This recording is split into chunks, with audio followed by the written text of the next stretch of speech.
Hello everyone. आज है 11 अगस्त और आज के इस क्लास में हम डिस्कस करेंगे 11 अगस्त से बनने वाले करंट अफेयर के सभी इंपॉर्टेंट क्वेश्चंस। प्रीवियस क्लास में हमने देखा था कि कॉम्पिटिटिव एग्जाम की तैयारी करने वाले जो स्टूडेंट हैं इनके लिए भारत का पहला एआई संचालित जो लर्निंग ऐप है ये आईआईटी पलक्कड़ केरला ने लॉन्च किया है। एडेमोला डे जो एडनले हैं जो कि नाइजीरिया से बिलोंग करते हैं, इन्हें खाद्य और शांति के लिए जो पहला एमएस स्वामीनाथन अवार्ड इससे सम्मानित किया गया है। विश्व खेलों का जो 12वां संस्करण है इसका आयोजन किया जा रहा है चाइना में। रिसेंटली जो डब्ल्यूएचओ है, वर्ल्ड हेल्थ ऑर्गेनाइजेशन, इसने हेपेटाइटिस डी को कैंसरकारी घोषित किया है। और प्रधानमंत्री किसान संपदा योजना के लिए केंद्रीय कैबिनेट ने कुल जो बजट राशि को मंजूरी दी है ये है 6,520 करोड़ रुपए। रिसेंटली सी लीड्स कार्यक्रम का जो दूसरा चरण था इसका उद्घाटन केंद्रीय मंत्री अन्नपूर्णा देवी ने किया है राजधानी दिल्ली में। कश्मीर घाटी में माल ढुलाई के लिए सक्षम होने वाला जो पहला रेलवे स्टेशन बना है ये बना है अनंतनाग रेलवे स्टेशन। और रिसेंटली जो मिनिस्ट्री ऑफ टूरिज्म है यानी कि पर्यटन मंत्रालय, इसने एक नया incredible India digital platform launch किया। नागासाकी डे 9 अगस्त को मनाया गया। रिसेंटली इंटरनेशनल विल्साओ मनिक मेमोरियल इवेंट में गोल्ड मेडल जीता है। जेवेलिन थ्रो से रिलेट करेंगे तो अनु रानी ने। और हाल ही में आयोजित 2025 का पैन अमेरिका हॉकी कप में महिला और पुरुष दोनों वर्ग का खिताब अर्जेंटीना ने जीता। और क्षमता निर्माण आयोग के अध्यक्ष के रूप में श्रीमती एस राधा चौहान की नियुक्ति की गई है। तो सभी क्वेश्चंस हमने प्रीवियस क्लास में देखे थे। शुरू करते हैं आज का हमारा पहला सवाल। सवाल है, किस देश ने गाजा पर कब्जा करने की जो योजना है इसकी घोषणा कर दी है। रिसेंटली इसकी घोषणा जो है इजराइल के द्वारा की गई। तो ऑप्शन सी इसका राइट आंसर है। सबसे पहले आप मैप के थ्रू देखें कि इजराइल कहाँ पर है। जो आप मेडिटेरियन सी देखते हैं ना, यानी कि भूमध्य सागर, यहाँ पर मैं मेडिटेरियन सी कुछ ऐसा लिख दी हूँ। ये वाला जो व्हाइट कलर का एरिया आप देख रहे हैं मैप में, ये है इजराइल का। और नक्शे से तो आपको पैलेस्टाइन गाया भी दिख रहा होगा। छोटा सा क्षेत्र ये जो आप देख रहे हैं ये है गाजा। तो इजराइल जो है ये अब गाजा पर कब्जा करने जा रहा है, इसकी योजना ये बना रहा है और इसी की घोषणा इसने रिसेंटली कर दी है। इजराइल के जो प्राइम मिनिस्टर है बेंजामिन नेतन्याहू, इनके ऑफिस के थ्रू ये घोषणा की गई है कि इजरायली सुरक्षा मंत्रिमंडल ने गाजा शहर पर कब्जा करने की जो योजना है इसे फिलहाल मंजूरी दी है। और ये जो कदम है ये अंतर्राष्ट्रीय चिंताओं, घरेलू विरोध और क्षेत्र में पहले से ही जो गंभीर मानवीय संकट मौजूद है इसके बावजूद उठाया गया है। यूनाइटेड नेशंस का इस पर क्या कहना है? तो देखिए, संयुक्त राष्ट्र का जो मानवाधिकार प्रमुख हैं वोल्कर तुर्क, इन्होंने अभी अगस्त में ही इजराइल सरकार से गाजा पट्टी पर जो कब्जा करने की योजना बना रहा है इस पर रोक लगाने के लिए बात कही है।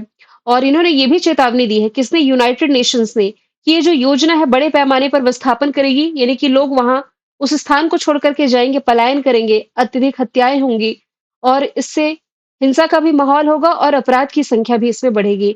मानवीय प्रभाव क्या हो सकता है? तो गाजा में पहले से ही युद्ध के कारण बहुत विनाश ऑलरेडी हो चुका है। आप लोगों ने सोशल मीडिया पर एक वीडियो देखा होगा जिसमें कि गाजा पर इस हद तक भूखमरी छाई हुई है कि वहां पर लोगों को खाने खाने के लिए, पीने के लिए पानी नहीं मिल पा रहा है। और फिर अभी फिलहाल यदि हम देखें तो 61,000 से अधिक पैलेस्टाइनियों की इसमें मौत हो चुकी है और क्षेत्र की लगभग 75% से अधिक आबादी विस्थापित हो चुकी है। तभी भी इजराइल अभी बात मानने के लिए तैयार नहीं है।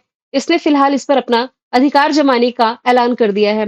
इजराइल की कैपिटल यरूशलेम, currency Israeli new shackle, prime minister Benjamin Netanyahu है। जो एडीबी है, एशियाई विकास बैंक, इसमें शामिल 69 मेंबर कंट्री ये इजराइल ही है। अब से 2 साल पहले भारत ने यहाँ पर ऑपरेशन अजय चलाया था। वैसे अभी का ऑपरेशन देखें हम तो इजराइल ने ईरान के परमाणु स्थल पर हमला करने के लिए ऑपरेशन राइजिंग लायन चलाया था। जनवरी का करंट अफेयर यदि आप रिलेट करेंगे तो इजराइल ने भारतीय यात्रियों के लिए ई वीजा प्रणाली शुरू की जो कि 1 जनवरी 2025 से लागू हो चुकी है। सवाल नंबर दूसरा है, न्यूमो की सेफ्टी इंडेक्स 2025 की जो रिपोर्ट रिलीज की गई इसमें भारत का सबसे सुरक्षित शहर बताया गया है किसे? मैंगलोर को। ऑप्शन नंबर बी इसका राइट आंसर है। नेम्बुआ एक स्वतंत्र यानी कि एक फ्री ग्लोबल डेटा प्लेटफॉर्म है जो कि किसी देश या शहर में रहने वाले लोगों से सीधा सेफ्टी या यहाँ पर जो अपराध दर है, सामाजिक स्थिरता है, पुलिस पर जो लोगों का भरोसा है, ऐसे कुछ पैरामीटर्स के आधार पर जानकारी कलेक्ट करता है और रिपोर्ट रिलीज करता है। उस हिसाब से यदि हम देखें तो ग्लोबली जो सबसे सुरक्षित शहर बताया गया है ये बताया गया है यूएई की कैपिटल अबू धाबी को दुनिया का सबसे सुरक्षित शहर है। यदि हम भारत के टॉप 3 रैंक वाले शहरों की बात करें तो मैंगलोर इसमें पहले स्थान पर, वडोदरा दूसरे स्थान पर, अहमदाबाद तीसरे स्थान पर। तो मैंगलोर ओवरऑल रैंकिंग इसकी 49 है, वडोदरा गुजरात की है 85 और अहमदाबाद की हो जाएगी 93। यदि मैं अदर ऑप्शन की बात करूँ तो ग्लोबल ट्रैफिक इंडेक्स जो लास्ट ईयर का रिलीज़ किया गया था, इसमें दुनिया का सबसे भीड़-भाड़ वाला शहर लंदन को बताया गया था। बैंगलोर इसमें 6वें स्थान पर है। हालाँकि भारत की तरफ से बैंगलोर ये पहले स्थान पर है। अभी हाल ही में छात्रों के लिहाज से यानी कि इनके पढ़ाई के लिहाज से रहने के लिए दिल्ली को सबसे अच्छा शहर बताया गया है। इसके अलावा लगातार 8वें वर्ष भारत की सबसे क्लीनेस्ट सिटी, सबसे स्वच्छ शहर जो है ये मध्य प्रदेश के इंदौर को चुना गया है। यहाँ पर हम इंडेक्स की बात कर रहे हैं तो recently Henley passport index release किया गया जिसमें टॉप पर सिंगापुर, इंडिया की रैंकिंग 77 है। जेंडर गैप रिपोर्ट में टॉप पर आइसलैंड, इंडिया 131 है। ग्लोबल पीस इंडेक्स में टॉप पर आइसलैंड, इंडिया 115 में है। सस्टेनेबल डेवलपमेंट गोल इंडेक्स में टॉप पर फिनलैंड, इंडिया 99 में है। एनर्जी ट्रांजिशन इंडेक्स में टॉप पर स्वीडन, इंडिया 71 है। जलवायु परिवर्तन प्रदर्शन सूचकांक यानी कि क्लाइमेट चेंज परफॉर्मेंस इंडेक्स में टॉप पर डेनमार्क है, इंडिया 10वें स्थान पर है। ग्लोबल हैप्पीनेस इंडेक्स में टॉप पर फिनलैंड है, इंडिया 118 है। ग्लोबल टेररिज्म इंडेक्स में टॉप पर बुर्किना फासो है, इंडिया 14 प्लेस पर है। प्रेस फ्रीडम इंडेक्स में टॉप पर नॉर्वे है, इंडिया 151 है। करप्शन इंडेक्स में टॉप पर डेनमार्क है, इंडिया 96 है। और हंगर इंडेक्स में इस साल भारत 105 पर है। ये 2025 की रैंकिंग हो गई। यहाँ से एक रैंकिंग बस 2024 की है। लॉजिस्टिक परफॉर्मेंस इंडेक्स जिसमें कि टॉप पर सिंगापुर, इंडिया है 38 प्लेस पर। सवाल नंबर तीसरा है, सुप्रीम कोर्ट ने हाल ही में किस हिल स्टेशन में हाथ रिक्शा पर बैन लगाया है? तो ये भी हाल ही में बैन लगा दिया गया है। माथेरान एक तरह का हिल स्टेशन है, कहाँ पर है? तो ये महाराष्ट्र में है। हाथ रिक्शा मतलब आप लोग देखते होंगे ऐसा रिक्शा जो इंसान चलाता है, मतलब कि पीछे इसके चरखे लगे हुए होते हैं जो कि आप इस इमेज में देख पा रहे हैं और इसका जो हाथ देख पा रहे हैं चरखे का, ये किसी इंसान के द्वारा रीड किया जाता है। तो ऐसे हाथ रिक्शा पर बैन रिसेंटली सुप्रीम कोर्ट ने लगाया है हिल स्टेशन माथेरन महाराष्ट्र में। इसे अमानवीय प्रथा बनाएँ कि इंसान जो है, इसे ना चलाएँ बल्कि इसके स्थान पर यहाँ पर ई-व्हीकल को प्रमोट किया जा रहा है, ताकि प्रदूषण ना हो। माथेरान के बारे में यदि हम बात करें, महाराष्ट्र में तो लोकेशन है, महाराष्ट्र के रायगढ़ जिले में है। भारत के सबसे छोटे हिल स्टेशनों में से एक है। मुंबई से लगभग 90 किलोमीटर दूर और पुणे से लगभग 120 किलोमीटर दूर है। माथेरान का मराठी लैंग्वेज में मतलब होता है पहाड़ों के माथे पर जंगल। और यदि हम पर्यावरण संवेदनशीलता इस क्षेत्र की देखें तो भारत सरकार का जो पर्यावरण मंत्रालय है, इसके द्वारा इसे पर्यावरण संवेदनशील क्षेत्र भी घोषित किया गया है। तो माथेरान जिसका हम डिस्कशन कर रहे हैं, यहाँ पर हाथ रिक्शा क्यों चल रहा था अभी तक? तो जैसा कि हमने डिस्कशन किया कि ये सेंसिटिव क्षेत्र है और यहाँ पर पेट्रोल डीजल कारें अलाउ नहीं थी। इसके चलते यहाँ पर हाथ रिक्शा चल रहा था फिलहाल तक, लेकिन अब इसके ऑप्शन के रूप में सुप्रीम कोर्ट ने ई रिक्शा को रिप्लेस करने के लिए कह दिया है। यानी कि ई रिक्शा जो है अब हाथ रिक्शा को रिप्लेस करेगा। सुप्रीम कोर्ट इंडियन कॉन्स्टिट्यूशन में यदि हम बात करें तो आर्टिकल नंबर 124 से लेकर के 147 तक सुप्रीम कोर्ट ऑफ इंडिया के बारे में बताया गया है भाग 5 में। ये अपने निर्णय पर पुनर्विचार कर सकता है आर्टिकल 137 में, रिट जारी करने का अधिकार है आर्टिकल 32 में। सीजीआई जो होते हैं चीफ जस्टिस ऑफ इंडिया देश के, इन्हें शपथ दिलाते हैं देश के राष्ट्रपति। तो अभी 52वें क्रम के जो मुख्य न्यायाधीश है बी आर गवई बने और इन्हें राष्ट्रपति द्रौपदी मुर्मू जी के द्वारा शपथ दिलाई गई। देश के जो पहले मुख्य न्यायाधीश थे, ये हीरा लाल जे कानिया थे। मोहम्मद हिदायतुल्ला इकलौते ऐसे व्यक्ति थे जो देश के कार्यवाहक राष्ट्रपति, उपराष्ट्रपति और सीजीआई के रूप में कार्य किए। पोर्टल जो सुप्रीम कोर्ट ने रिसेंटली लॉन्च किया है, इसमें सुपेस और फास्टर आप रिलेट कर सकते हैं। सवाल नंबर चौथा है, किस देश में 25वें नंबर का संघाई कॉर्पोरेशन ऑर्गेनाइजेशन यानी कि एससीओ समिट 2025 का आयोजन किया जाएगा? तो एससीओ समिट जो है, ये होस्ट करने जा रहा है चाइना। ऑप्शन नंबर ए इसका राइट आंसर है। 2025 का मतलब ये इसका 25वें क्रम का एडिशन है। संघाई कॉर्पोरेशन ऑर्गेनाइजेशन के बारे में यदि हम बात करें ना, तो इसे आप मैप के थ्रू देखिए। जितनी भी इस्तान कंट्रीज मैंने आपको ट्रिक के थ्रू बताई थी, इस्तान कंट्रीज में कजाकिस्तान, किर्गिस्तान, ताजिकिस्तान, उज्बेकिस्तान और यहाँ से पाकिस्तान भी शामिल कर सकते हैं। यहाँ यदि इस्तान वाली कंट्री में आप देखें ना, तो एक तो अफगानिस्तान शामिल नहीं है और तुर्कमेनिस्तान शामिल नहीं है। बाकी जितनी भी इस्तान कंट्री है इसकी मेंबर हो जाएंगी। तो सबसे पहली बात तो आप ये याद रखें कि शुरू से ही इसकी 10 मेंबर कंट्री नहीं थी। मतलब कि इसकी स्थापना करने वाले देशों में कुल 5 देश शामिल थे, जिसके नाम ऊपर मैंने मेंशन भी किए हुए हैं। ये संघाई 5 का ही विस्तार है। 1996 में people Republic of China, Kazakhstan, Kyrgyzstan, Russia और ताजिकिस्तान ने इसका गठन किया था। फिर 2001 में यदि हम देखें ना तो छठवां मेंबर कंट्री इसमें उज्बेकिस्तान शामिल हुआ। ठीक है, तब से फिर इसे एससीओ कहा जाने लगा। फिर भारत, पाकिस्तान ये सेम ईयर में शामिल हुए हैं 2017 में। देखिए यहाँ मेंशन किया मैंने, एससीओ का गठन हुआ है 1996 में, मतलब एससीओ कहा जाने लगा ये 2001 से। फिर 2017 में पाकिस्तान और भारत इसके मेंबर बने। एससीओ समिट जो 2022 की हुई उज्बेकिस्तान ने होस्ट की, 2023 की भारत ने होस्ट की। अब देखिए 2024 में ना ईरान इसका ऑफिशियल मेंबर कंट्री बना, तो 9 मेंबर कंट्री हो गई। लेकिन अब आपको करंट से रिलेट करके ये याद रखना है कि संघाई कॉर्पोरेशन ऑर्गेनाइजेशन में ऑफिशियली अब 10 मेंबर कंट्री हैं। 10वीं मेंबर कंट्री इसमें बेलारूस हो जाएगी। आगे चलते हैं। इसके पहले इवेंट एंड समिट का डिस्कशन ही आया है, तो ऑप्शन के थ्रू यदि आप रिलेट करेंगे तो इस साल 2025 में 6वें नंबर का जो बिम्स्टेक समिट था, ये थाईलैंड की कैपिटल बैंकॉक ने होस्ट किया, जिसमें कि पार्टिसिपेट करने पहुंचे हुए थे prime minister Narendra Modi. Wetland से रिलेट करेंगे तो कोप 15 जो था इस साल का, ये जिम्बाब्वे ने होस्ट किया है, जबकि जलवायु परिवर्तन वाला जो कोप 30 है, ये होस्ट करने जा रहा है इस साल ब्राजील। सवाल नंबर 5वां है, कबाकियानो, ये भी हाल ही में अफ्रीका की सबसे ऊंची चोटी जिसका नाम है माउंट किलिमंजारो, इस पर सफलतापूर्वक चढ़ाई कर चुकी हैं। पूछा जा रहा है कि ये किस राज्य की पर्वतारोही हैं, तो ये बिलोंग करती हैं अरुणाचल प्रदेश से। अफ्रीका की सबसे ऊंची चोटी का नाम है माउंट किलिमंजारो। समुद्र तल से इसकी हाइट है 5895 मीटर और ये तंजानिया में स्थित है। इस पर रिसेंटली चढ़ाई कर ली है अरुणाचल प्रदेश की कबक यानो ने। अरुणाचल प्रदेश की राजधानी हो जाएगी ईटानगर। मुख्यमंत्री पेमा खांडू, राज्यपाल है केटी परनायक। यहाँ पर अरुणाचल प्रदेश के केवल 6 करंट अफेयर के फैक्ट मेंशन किए हैं, जैसे कि 2025 से 2035 तक का जो डिकेड है, इसे जल विद्युत का डिकेड घोषित किया है अरुणाचल प्रदेश ने। संयुक्त सैन्य अभ्यास पूर्वी प्रहार इसने होस्ट किया। रक्षा मंत्री राजनाथ सिंह ने नेचुफू सुरंग को उद्घाटन किया था। और चर्चे में रहा जो राज्य का पहला ग्रीनफील्ड डोनी पोलो एयरपोर्ट है, इसका भी उद्घाटन किया गया। नवे क्रम का पक्के पागा हॉर्नबिल फेस्टिवल यहाँ मनाया गया। देखिए, यदि केवल हॉर्नबिल फेस्टिवल लिखा है तो वो नागालैंड में सेलिब्रेट किया जाता है। और फिर 100% घरेलू नल जल कनेक्शन प्रोवाइड कराने वाला भी पूर्वोत्तर भारत का ये पहला राज्य हो जाएगा। सवाल नंबर 6वां है, किस राज्य में स्मिथोफिस लेप्टोफेसियाटस नाम का एक नए सांप की प्रजाति की खोज की गई है? तो इसकी खोज जो है ये रिसेंटली की गई है मिजोरम में। ऑप्शन नंबर डी इसका राइट आंसर है।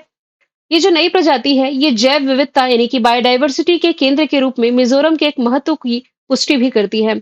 यहाँ पर कुछ नई खोजों की बात की जा रही है, वो तो हम डिस्कस करेंगे। पहले मैप के थ्रू मिजोरम को डिस्कस कर लेते हैं।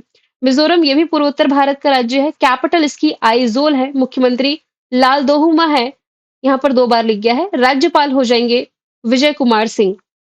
और इसका हाई कोर्ट मतलब ये गुवाहाटी क्षेत्राधिकार में आएगा। गुवाहाटी हालांकि ये असम में है।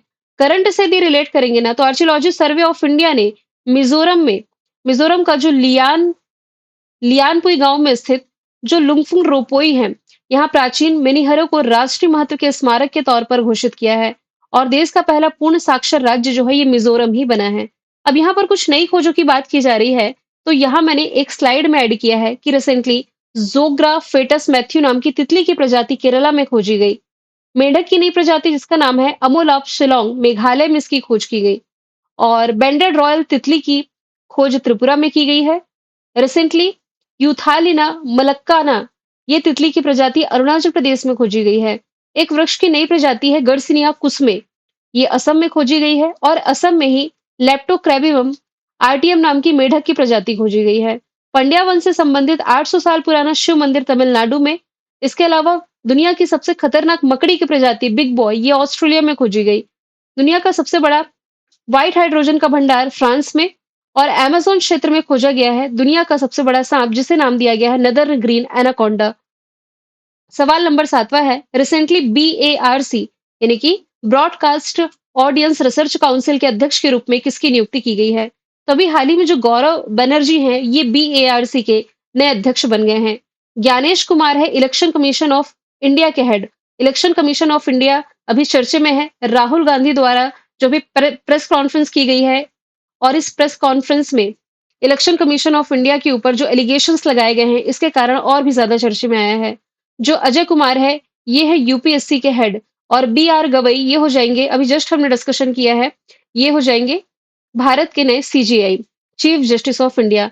हालांकि रिसेंटली कुछ अपॉइंटमेंट हुई है, जैसे कि विक्रम साराभाई अंतरिक्ष केंद्र के हेड हैं, वी नारायण एसएसबी के हैं संजय सिंघल, आईआरडीआई के रिसेंटली बने हैं अजय सेठ। देखिए अजय सेठ और अजय कुमार में कंफ्यूज नहीं होएगा, क्योंकि आईआरडीआई के हेड अजय सेठ बने हैं, जबकि यूपीएससी के अजय कुमार हैं। गिफ्ट सिटी के CEO Sanjay Kaul, gift city यानी कि Gujarat international finance tech city. RPF की पहली महिला महानिदेशक सोनाली मिश्रा, एसबीआई के chairman CS Setty, railway board के हेड हैं सतीश कुमार, प्राइम मिनिस्टर नरेंद्र मोदी की निजी सचिव है निधि तिवारी, राष्ट्रीय महिला आयोग की अध्यक्ष हैं विजय किशोर रहाटकर, इंटेलिजेंस ब्यूरो के Tapan Kumar Deka, defence research development organisation के समीर कामत, सीआईआई के राजीव मेमानी और प्राइम मिनिस्टर नरेंद्र मोदी के आर्थिक सलाहकार परिषद के हेड एस महेंद्र देव बनाए गए हैं। सवाल नंबर 8वां है, बोगोटा पुस्तक मेले का जो 38th एडिशन है, इसका आयोजन कहाँ किया जाएगा, जिसमें कि भारत को मुख्य अतिथि के रूप में चुना गया है? तो इसे होस्ट करने जा रहा है कोलंबिया, बोगोटा कोलंबिया में ये आयोजित किया जाएगा। 38th इसका एडिशन है और 2026 में इसे होस्ट किया जाएगा, जिसमें कि मुख्य अतिथि के रूप में भारत को चुना गया है। कोलंबिया को यदि आप मैप के थ्रू देखें ना, तो साउथ अमेरिकी कंट्री का ये पार्ट है। इसकी कैपिटल ही बगोटा है, जहां ये आयोजित किया जाएगा। करेंसी हो जाएगी पेसो, ऑफिशियल लैंग्वेज स्पेनिश है और गुस्तावो पेट्रो ये हो जाएंगे यहाँ के राष्ट्रपति, और साउथ अमेरिका का पार्ट है, ये हमने देख लिया। अब यदि आप देख रहे हैं ना, इसके ऊपर कैरिबियाई सी है, तो कोलंबिया ना ये अटलांटिक ओशन से भी बॉर्डर शेयर कर रहा है, पैसिफिक ओशन से भी बॉर्डर शेयर कर रहा है। पैसिफिक ओशन यानी कि प्रशांत महासागर, ये दुनिया का सबसे बड़ा महासागर है according to area, according to depth, according to volume, यानी कि सब तरीके से, और कोस्टल लाइन के हिसाब से भी हम देखें तो सबसे बड़ा महासागर ये प्रशांत महासागर ही है। और जो मेरियाना ट्रेंच हम पढ़ते हैं ना, जो दुनिया का सबसे गहरा बिंदु है, ये पैसिफिक ओशन में ही है।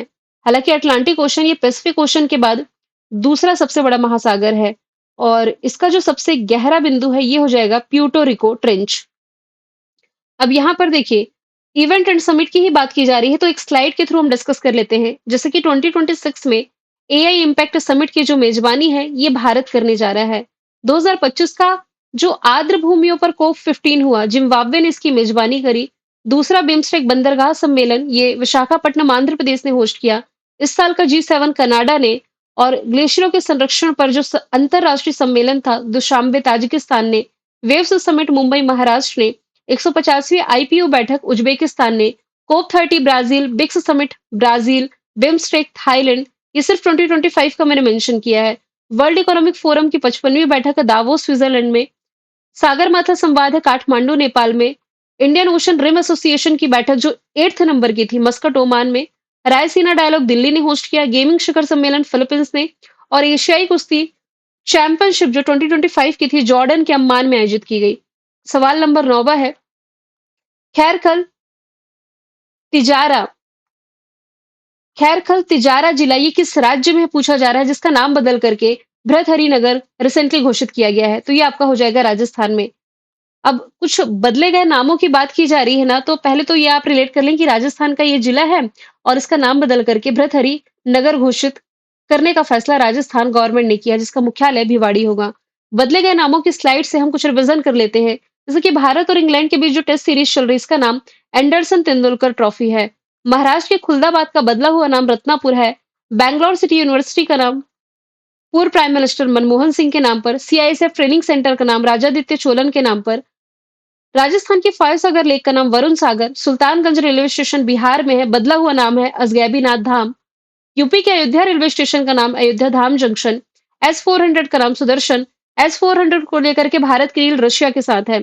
पोर्ट ब्लेयर की कैपिटल, सॉरी, अंडमान निकोबार की कैपिटल ही पोर्ट ब्लेयर है। इसका बदला हुआ नाम श्री विजयपुरम। केरल का नाम केरलम प्रस्तावित है। पुरानी संसद भवन का नाम संविधान सदन। सौराष्ट्र क्रिकेट स्टेडियम गुजरात में है, बदला हुआ नाम है निरंजन शाह स्टेडियम। यूएई का शहर है अल-मिन्हाद, इसका नाम बदला हुआ है हिंद शहर। अहमदनगर का नाम अहिल्याबाई। मोपला इंटरनेशनल एयरपोर्ट गोवा में है, इसका नाम मनोहर पर्रिकर के नाम पर। दिल्ली के सराय काले खां चौक का नाम बिरसा मुंडा के नाम पर। कर्नाटक के रामनगर जिले का नाम बैंगलोर दक्षिण। लद्दाख के काकसर ब्रिज का नाम कैप्टन अमित भारद्वाज सेतु के नाम पर। मध्य प्रदेश के पचमढ़ी वन्यजीव अभ्यारण्य का नाम भभूत सिंह वन्यजीव अभ्यारण्य। फिर मुंबई के कारनैक ब्रिज का नाम सिंदूर ब्रिज और इस्लामपुर का नाम बदल करके ईश्वरपुर किया गया, तो ये आपका महाराष्ट्र में है। सवाल नंबर 10वां है, हाल ही में किस राज्य के पुनौरा धाम में देवी सीता को समर्पित एक मंदिर का निर्माण किया जाएगा? तो पुनौरा धाम पहले भी चर्चे में था, जो हमने करंट अफेयर में देखा था, ये आप रिलेट करेंगे बिहार से। तो सीतामढ़ी के पुनौरा धाम में देवी सीता को समर्पित एक भव्य मंदिर का जो निर्माण होना है, इसका उद्घाटन केंद्रीय मंत्री अमित शाह और बिहार के मुख्यमंत्री नीतीश कुमार ने किया है। 883 करोड़ रुपए की अनुमानित लागत से इस मंदिर का निर्माण कार्य पूरा किया जाएगा, लगभग 50 एकड़ की भूमि पर। बिहार की यदि बात की जाए, राजधानी पटना मुख्यमंत्री नीतीश कुमार, राज्यपाल आरिफ मोहम्मद खान हैं। यहाँ के अभी हाल ही में मुख्य सचिव प्रत्यय अमृत बने, ये हमने करंट अफेयर में देखा था। इसके अलावा सभी मतदान केंद्रों पर 1200 से कम मतदाता यहाँ दर्ज किए गए। पाटलिपुत्र स्पोर्ट्स कॉम्प्लेक्स में इसने अपनी पहली इंडियन ओपन एथलेटिक्स मीट की मेजबानी की। सरकारी नौकरियों में महिलाओं को 35% के रिजर्वेशन के इसने अधिपास पॉलिसी को मंजूरी दी। नबीनगर में सुपर थर्मल प्रोजेक्ट के दूसरे चरण की आधारशिला प्राइम मिनिस्टर ने रखी। तांबे से बना बापू टावर पटना में, दरभंगा में एम्स की आधारशिला, नीतीश ऐप आपदा के पूर्वानुमान के लिए जाति आधारित जनगणना शुरू करने वाला ये पहला राज्य है। लास्ट ईयर का जो महिला एशियाई हॉकी चैंपियंस ट्रॉफी थी, राजगीर बिहार ने मेजबानी करी थी इसकी, और सभी मंदिर मठों ट्रस्टों का रजिस्ट्रेशन इस राज्य ने कंपलसरी किया है। नालंदा यूनिवर्सिटी के नए कैंपस का उद्घाटन प्राइम मिनिस्टर नरेंद्र मोदी जी ने किया। नागानट्टी पक्षी अभयारण्य ये रामसर सूची में लास्ट ईयर ऐड किए गए थे, और अभी बदले गए नामों में हमने देखा ही है कि असगैबीनाथ धाम ये सुल्तानगंज रेलवे स्टेशन का ही बदला नाम है, जो आप बिहार से रिलेट कर सकते हैं। मैंने कल आपसे पूछा था कि संसद ने पूर्वोत्तर भारत के किस राज्य में जो राष्ट्रपति शासन पहले से लगा हुआ था, इसकी अवधि 6 महीने के लिए एक्सटेंड की है। आंसर इसका था मणिपुर। आज का सवाल आपका है कि इंटरनेशनल सोलर अलायंस का 107वां पूर्ण सदस्य बनने वाला देश कौन बना है? आंसर इसका जो भी है आप कमेंट बॉक्स में बताइएगा। फिर हम मिलेंगे नेक्स्ट वीडियो में। Thank you so much.